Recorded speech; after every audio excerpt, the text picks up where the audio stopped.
What inspired you to get into singing? Like, everybody kind of has that moment where it's like they heard a record or grandma made them join the church choir or, you know what I'm saying? Yeah, absolutely. So what was your moment that was like, you know what, dude, like, I love singing. I want to be a singer. I've been singing ever since I was little. I think the first experience so I grew up, and it's very, very interesting. I was actually adopted. And okay.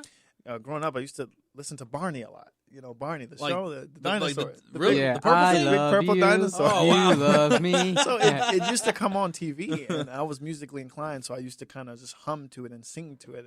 And, my parents and family kind of noticed me, noticing music and getting involved with it like that and stuff like. And so, but I figured out that I had a voice, a gift, that, I believe God gave me. And we grew up in the church, so eventually I got into the choirs and stuff like that.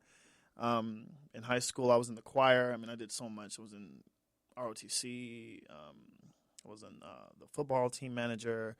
Oh, wow. I did so much, but singing is one thing that's always been a part of me. It's been a thing that I enjoy. And as I get older, I'm just eager, for any opportunity that I can to share my voice. And I didn't look at it that way at first. That you are sharing your gift with the world, and everybody shares their gift differently. And so I've become more and more interested in doing that. And it's just been great, but it's just one of those things that, it's a gift that you have to use. Ain't that the truth, bro? Okay, so I have a different kind of gift. My gift is a little south of the border. But you know what, man? I'll be pleasing, and I don't follow. What's your gift? Oh, am I not allowed to go there? No, I'm just saying elaborate because I don't follow. What's your gift? What's this gift? Zip down, and you know what I'm saying? Like what? You're good in bed? Hey man, I can't. Or- if or I you're- say it, or I'm you're- bragging. But if someone else says it for me, it makes me look cool. I'm just trying to You know make what sure I'm I'm saying? following your reference. So here. I'm just trying to say, like you're talking about, you got to share your gift with the world, baby. So do I. So do I. You know what I'm saying? You got to reach the masses. Get as many people as you can. I don't mean to be mean, but some gifts are better left unwrapped. Oh Jesus! Well, back to the interview, Jean. So, all right, I think we got I think we're gonna have to jump off on this one real quick. But real quick, if you could sing for any band, two things. If you could sing for any band, what band would it be, or artist would you replace, and what genre is like your, would you want to do? What's kind of like your let's see your here. thing? Well, Ariana Grande is somebody that I really think is very, very, very talented, and I like her. She's very attractive. Yeah, she she is is. very attractive. You ever I get think to we're know like her? the same age too. I hope I meet her one day. But I kind of initially thought that she was more for the new age because I kind of listened to like old gospel songs and old contemporary music and jazz and stuff like that growing up. And I don't know. I just who would I replace? Who would I? Yeah, like, okay, so if you could go on tour with any group out there right now or in the past, doesn't matter if they're still around, or who would you go on tour with? Would it be Boyz II Men, Backstreet Boys? Would it be, would it be like a rock band, Queen? Who would you go with? I would go on tour if I could with with CeCe Winans. She's more commonly known as CeCe Winans, but Cecilia Love is her name, and Okay. she's a gospel recording artist. And Okay, so it's gospel music. She's amazing. I mean, she goes back way back. She's old school, and I love her. And I grew up, and I just loved her. I would probably go on tour with her just because I kind of I just love everything she stands for, and I love her voice. And Okay. I'll throw Boys to Men in there as well. Would you? Yeah. I would Okay, definitely go on all tour right. with them again. I mean, if the time should come, or if I had the chance, I would definitely go. Yeah, boys. What about Casey and JoJo? Are you a fan of them? Because I feel like I get them mixed up. Casey and JoJo, and then Boyz II Men. They're kind of in that same kind of 90s. Yeah, they're there. Okay. They haven't come out with anything recently, have they? Nah, Yeah, I don't think so. I would go though. I would go on tour with them. Oh, too. heck yeah. I would just go see them live for sure. And I saw Ariana Grande live during one of our summer kickoff promotions. Oh, really? And that girl she's got vocal range. It's very powerful. And she's tiny. Yeah, she's very, very talented. Yeah, she's got a lot of haters and stuff like that, but just want to give a shout out to her. There we go. And CeCe Winans. Hey. Show some love to Ariana Grande. They actually had to kick him out of the concert though because this boner wouldn't go away, and they're like, "Sir, it's inappropriate." So, Really? So they were like, "Mick, you gotta go. You can't stay here, but you gotta go." By the way, for anybody that's interested, he is going to be singing for some rock bands. So that's how he's going to go represent Skull and Bones. Hey, you got Twitters or Facebook or anything people can go reach you? I do. My Facebook is, let me see here. So I have to look at it because I'm not on Facebook all that much. So let's see. And Marlon will be sticking around for the duration of the show. So okay, so we'll get those plugs here in a second then. Absolutely. Yeah. All right. So we do got another segment, a very interesting, juicy. I think it's juicy, anyways. Segment coming up next. Stick around. We are Skull and Bones Radio. Hey, we'll be right back. Skull and Bones Radio. I'm Adeline. And I'm Sam. I'm Malak from Chula Vista, and the only thing I listen to is Skull and Bones Radio. SDSU's favorite party show. Hi, this is Jessica. And Jordan. We're from Poway, and we're hanging out with Skull and Bones. All right, welcome back to the show. We are Skull and Bones Radio. Yes, we is. We do have our in-studio guest, fellow Marlon Hayden, trying to take over my spot over here, John. Trying to get me fired. Our Navy veteran, musician, artist. Hey, everybody. He's a singer, and he's a philanthropist. There you go. All right, so anyhow, we got this. He's going to be helping us out with his next segment as well. Absolutely. There we go. I like that jam. And it's very appropriate for this. All right, so fellas. And ladies, right? Oh, and ladies, too. You know, you're right. So if you guys ever been feeling like a little bit like, I'm dating this chick, and maybe she's good. Maybe you like her. Or maybe you like, man, this chick is just crazy. Crazy. Yeah, man. You know what I'm saying? This might explain it. Sometimes you got to look at the birth date to see what's going on. Oh, yeah, definitely. And sometimes chicks, I guess it kind of works the other way for dudes too.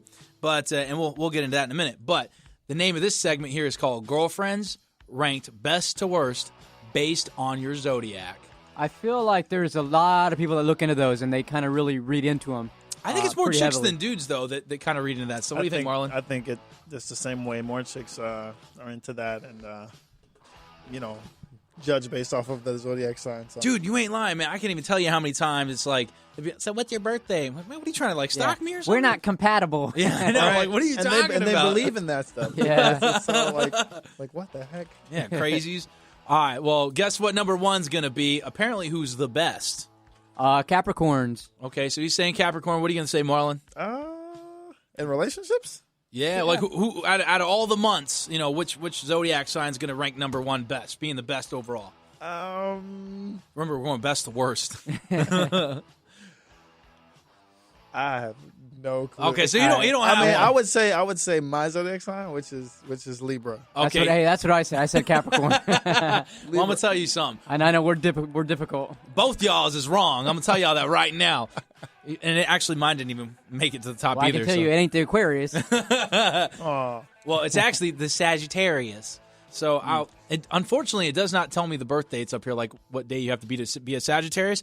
But it does say, it's not my fault. But it does say, while Sags might be their own worst enemy and toughest critic as a girlfriend, they will never put you down the way they do themselves. They uplift others and help you to see your full potential. They are selfless and think about others first always. Ugh, I can't read.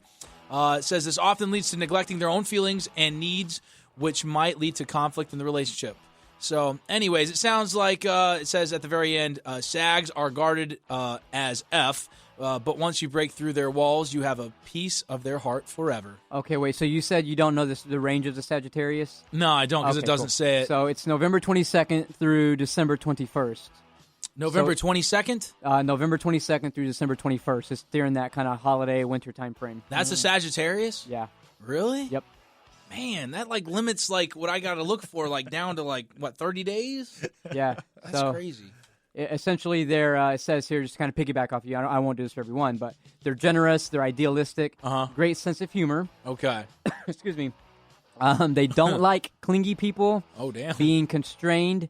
and off the wall theories or details. He's kind of, if you don't know him, he's kind of off the wall with his theories and ideas. Hey, man, I'm trying to manage this guy over here, and I'm trying to get a piece of his $100 million contract, and you're making me look dumb. They don't like promises. Promises more than can deliver. Very impatient, and will say anything no matter how undiplomatic.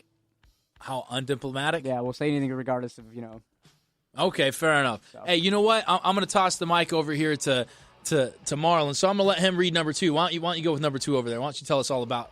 You don't have to read all of it, but just hit the main points. Okay, number 2 is Pisces. What is that one, John? What's the dates on that?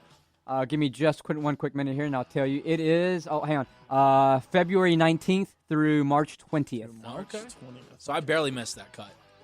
It says, at first, Pisces comes across as super shy. They'll push you away initially, but you'll find something intriguing about it. You'll realize once they let you in that the best people are a little guarded. Out of all the signs, they're the one that you can trust the most. I don't disagree with that, but as a girlfriend, you will be the number one support system, and they will always be in your corner.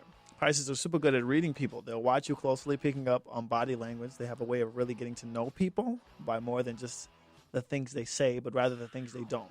They pick up on vibes and can tell when you are, or even if you are great at faking it. Okay. They'll know, and they'll do anything to try and fix it. Out of all the signs, Pisces are the most sensitive. So what that means is they'll never come across as malicious or meaning to hurt you. If they do mess up, they will be the first to apologize and try to make it right. The relationships are the ones which they don't fight much because they don't believe in it. Okay. I feel like that might have be in the running for number. Oh, obviously, yeah, it is for the best, right? It sounded kind of like mine too. Yeah, they seem like they are very, easy to deal with or understanding. Well, you know what? I was feeling the Pisces for a second, but then as soon as it said they're really good at picking up body language and reading into people. That's scary. Oh, dude, absolutely is. Because if I'm with a girl and I have my shades on and I'm trying to make it look like I'm not staring at this other girl's ass. She's going to pick up on it. I can't have that. I can't be getting caught red-handed. Yep. I need, you know what I'm saying? I need a girl who's really oblivious. So you got to be smart about that. So you got to it'll smart different signals. Right. If she's watching you challenge you. Which is a shame because the Pisces seems like a really nice girl, except she just has that ability to pick up on things, which means I can't ever. It rules her out. Yeah, it rules her out. So Pisces. Her strength is her weakness as well. Oh man, yeah, right. That sucks. Wow. All right, John. I think you're gonna be happy on this one. What do we got? Number 3 is Capricorn. Woo! They are natural-born perfectionists. God, ain't that so true? John's kind of like a girl sometimes. I can't be too though. Sometimes we get on each other's nerves sometimes. So when it comes to relationships, they will always try their absolute best to give their fullest. Yeah, I'd say about 90% of the time. Capricorns will always be the dominant ones in a relationship. Oh hell no! It says in a relationship, they will always defend you and have your back against any and everyone if they have to. The people they love are the ones who matter the most. Capricorns are a little harder to read because they are good at hiding how they feel. That strength is an admirable quality, but sometimes they'll need you to just rely on.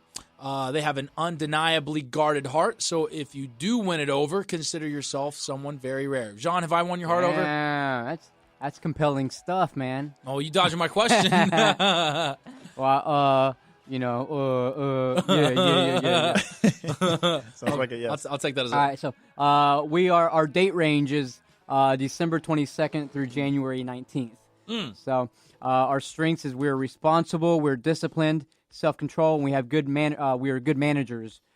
Our weakness is we are know-it-alls, we are unforgiving, condescending. Yeah, you are. Expecting the worst. Uh-huh. So we dislike almost everything at some point. Damn, that is so true about you. I'm the optimistic one, and you're always like, well, what if this goes wrong? John, you just gotta have a little faith. Gotta have a little faith. I feel like maybe it's just kind of more of like the realist. We just kind of the realist.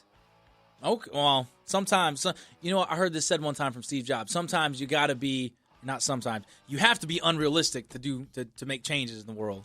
So sometimes we got to be unrealistic. The world is scary. So. That's right, man. And things that we do like is quality craftsmanship. Well, that ain't me, so. Well, I'm kind of referencing, Skull and Bones, for instance. Oh, okay. Well, I might make the cut on that one. All right, number 4. What'd you say you were, Marlon? Libra. Oh man, well guess what? That's number 4. Hey, do you know your date range for that? It's somewhere between beginning of September to the September 23rd through October 22nd. Okay. So which one are you? Are you September or October? I'm September 30th. Oh man, you barely So I'm right there. Oh, he's you almost right in the middle, October. right in the middle almost. Oh, okay. So never mind. I messed that one up. So he's in the middle. So you safe. It says it says Libras are the kindest of all zodiacs. In Wow. relationships, they try to